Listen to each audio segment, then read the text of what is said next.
Yes, welcome my dear students. Yes class, today we are going to start our revision topic.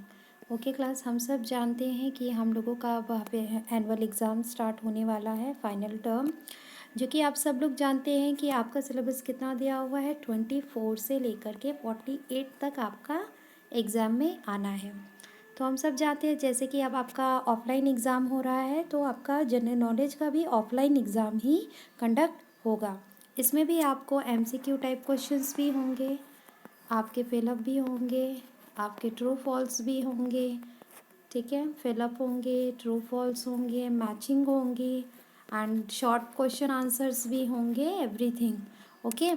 तो short answers भी आपके इसमें होंगे, तो आपको इसके लिए भी प्रिपेयर होना होगा। Okay class, now today we are going to start our revision. तो जिस तरीके से एग्ज़ाम में आएगा तो हम लोग उसी हिसाब से इसका रिवीजन स्टार्ट करेंगे।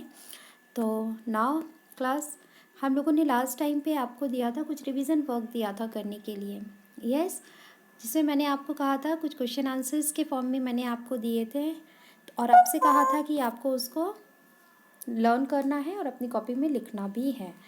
ठीक है, जिन्होंने कर लिया है वेरी गुड, और जिन्होंने नहीं किया है वो अपना स्टार्ट कर सकते हैं, अभी से रिवीजन वर्क अपना स्टार्ट कर सकते हैं। ओके, क्योंकि हमारे पास अब टाइम बहुत ज़्यादा तो है नहीं, तो हमें एग्ज़ाम के लिए प्रिपरेशन भी अभी से स्टार्ट करनी चाहिए। ओके, तो ना हम लोग बच्चे बहुत कंफ्यूज हैं कि किस तरीके से क्वेश्चंस बन करके आ सकते हैं, मैम किस तरीके से क्वेश्चंस पूछ सकती हैं।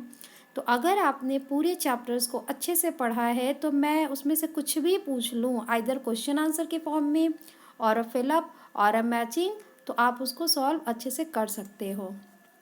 अब जैसे कि उसमें क्वेश्चन आंसर तो था नहीं, लेकिन मैंने क्वेश्चन आंसर्स बना दिए। अब जैसे कि क्वेश्चन नंबर 1 था आपका, राइट एनी 3 कॉम्बैट स्पोर्ट्स, है ना।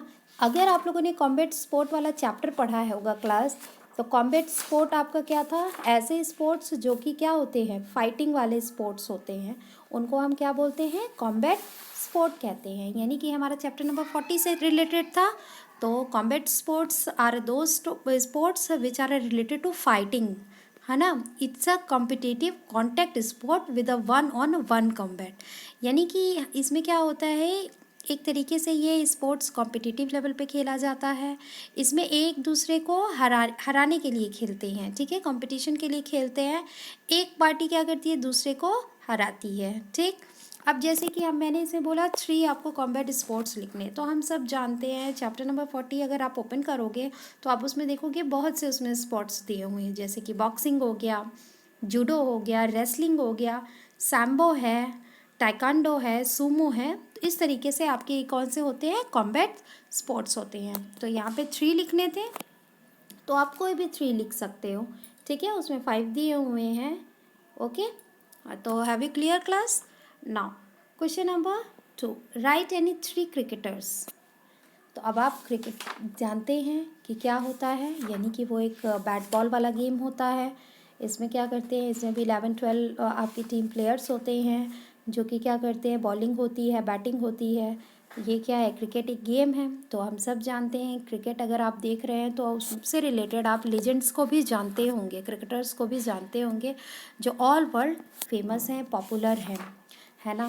तो ऐसे कौन कौन से क्रिकेटर्स हैं कि जिनको आप जानते हैं, तो बहुत से ऐसे हैं, चाहे आप इंडिया की बात कर लीजिए या फिर आप फॉरेन कंट्रीज़ की बात कर लीजिए, अदर कंट्रीज़ में भी बहुत सारे ऐसे आपके दिए हुए हैं क्रिकेटर्स जो ऑल वर्ल्ड पॉपुलर हैं, ठीक है।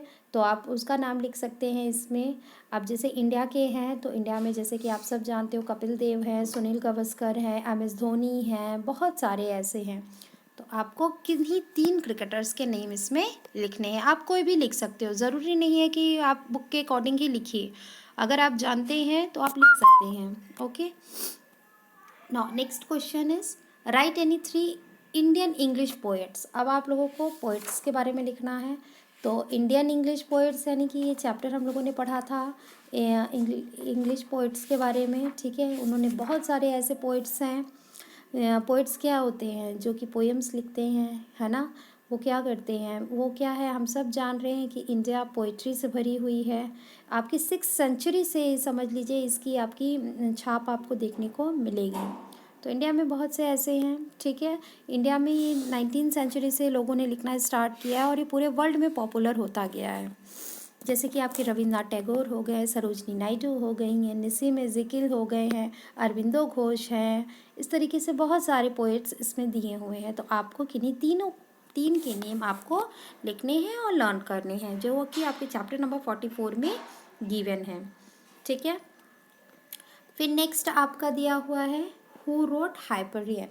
अगर आप लोगों ने एसएफ स्टोरीज़ पढ़ी है on a page number chapter number 42, है ना। एसएफ स्टोरीज़ यानी कि साइंस फिक्शन स्टोरीज़ होती हैं, जो सत्य घटना पे आधारित स्टोरीज़ कह लीजिए, साइंस से रिलेटेड कह लीजिए, वो आपकी साइंस फिक्शन होती हैं, ठीक है। तो इसमें भी कुछ बुक्स हैं जो अलग अलग पोइट्स ने लिखी हुई हैं, अलग अलग ऑथर्स ने लिखी हुई हैं, ठीक है। अब जैसे इसमें मैंने आपसे पूछ लिया हु रोट हाइपरियन, तो हाइपरियन आपने देखा होगा, तो हाइपरियन को किसने लिखा है तो हम सब जानते हैं। अगर हम लोग पेज नंबर 58 ओपन करेंगे या चैप्टर नंबर 42 करेंगे तो उसमें साफ दिया हुआ है हाइपरियन के ऑथर कौन है, तो डैन सिमॉन्स हैं। तो हम इसका आंसर यहाँ पे लिख सकते हैं डैन सिमॉन। ओके क्लास, तो हाइपरियन के आपके कौन है, डैन सिमॉन्स हैं। तो इस तरीके से मैं कोई भी क्वेश्चन पूछ सकती हूँ, who wrote Dune, who wrote Neuromancer, who wrote Fahrenheit 451। तो इस तरीके से मैं ऑथर्स के नाम भी एज अ क्वेश्चन आंसर के फॉर्म में पूछ सकती हूँ, ठीक है। ये तो बस मैं एक एग्जाम्पल दे रही हूँ कि इस तरीके के आपके क्वेश्चन आंसर्स बन के आ सकते हैं, ठीक है। फिर नेक्स्ट क्वेश्चन आपका था write any 3 famous painter and also write their portraits. यानी कि ऐसे हम लोगों ने फेमस पेंटिंग्स के बारे में डिस्कस किया था ऑन अ पेज नंबर 64 और चैप्टर नंबर 47 फेमस पोर्ट्रेट्स के बारे में हम लोगों ने डिस्कस किया था। उसमें लिखा भी हुआ था कि कौन सी पेंटिंग किसने बनाई है, उनके बारे में भी लिखा हुआ था। तो आप किन्हीं 3 के बारे में आप लिख सकते हो, जैसे कि मोनालिसा है, तो मोनालिसा को बनाने वाले कौन है, लियोनार्डो डा विंकी है। फिर एक पोइट आपकी पोर्ट्रेट और थी, girl with a pearl earring, तो उसको बनाने वाले कौन है, जोहेंस वर्मीस हैं, ओके। फिर इसी तरह रिसलर्स मदर हैं, तो उनको भी जेम्स अबॉट ने बनाया है। ऐसे बहुत सारी वहाँ पे पोर्ट्रेट दिए हुए हैं और उनके पेंटर्स के नेम गिवन है। तो आप उसमें से देख करके आप उसको कंप्लीट कर सकते हैं, ठीक है। या तो फिर मैं ऐसा भी क्वेश्चन पूछ सकती हूँ कि who made portrait of A lady, यानी कि पोर्ट्रेट ऑफ लेडी की पेंटिंग किसने बनाई है। तो आप उसका आंसर, अगर आपको ये चैप्टर लर्न होगा तो आप लिख सकते हैं रोजर वेंडर वेडेन ने लिखा है। या फिर मैं पूछ सकती हूँ girl with a pearl earring किसने बनाई है, who painted girl with a pearl earring, तो उसको बनाने वाले कौन है, जोहेंस वर्मीर हैं। तो इस टाइप से आपसे उसमें क्वेश्चंस पूछे जा सकते हैं, ठीक है। फिर एंटरटेनमेंट से आपसे भी क्वेश्चंस पूछे जा सकते हैं, जैसे कि चार्ली चैपलिन, वो किस कंट्री से बिलोंग करते हैं, in which country he belongs Charlie Chaplin. तो हम सब जानते हैं वो यूनाइटेड किंगडम से बिलोंग करते हैं। अब जैसे नुसरत फ़तेह अली खान हैं, वो कहाँ के हैं, फेमस एंटरटेनर हैं वो कहाँ के हैं, किस कंट्री के बिलोंग करते हैं, तो वो पाकिस्तान के हैं। तो इस तरीके से भी क्वेश्चंस आपके बन के आ सकते हैं एग्ज़ाम में, ठीक है। ज़रूरी नहीं है कि सिर्फ यही क्वेश्चंस आए, तो आपको उस तरीके से करने हैं। और मैंने बताया है कि पिक्चर रीडिंग भी आपका क्वेश्चन आंसर के फॉर्म में आ सकता है। पिक्चर रीडिंग हम लोगों ने पढ़ा है ऑन अ पेज नंबर 66 पे, मैंने कुछ PDF वगैरह भी दिया है आप लोगों को, तो आप लोग एक बार उसको भी देख लीजिएगा कि हो सकता है दूसरी पिक्चर्स भी बन करके आ जाए और आपसे क्वेश्चंस पूछे जा सकते हैं उसी पिक्चर बेस्ड पर, ठीक है।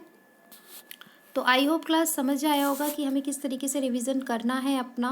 तो आप लोग भी अभी से तैयारी कर लीजिए, अपना रिवीजन स्टार्ट कर लीजिए कि हमें किस तरीके से पढ़ना है उसमें, ओके क्लास। तो हम लोग फिर नेक्स्ट टॉपिक आएंगे, फिर नेक्स्ट रिवीजन लेकर के अब हम पर चैप्टर का रिवीजन करेंगे।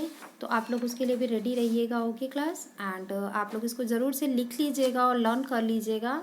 And thank you for today class.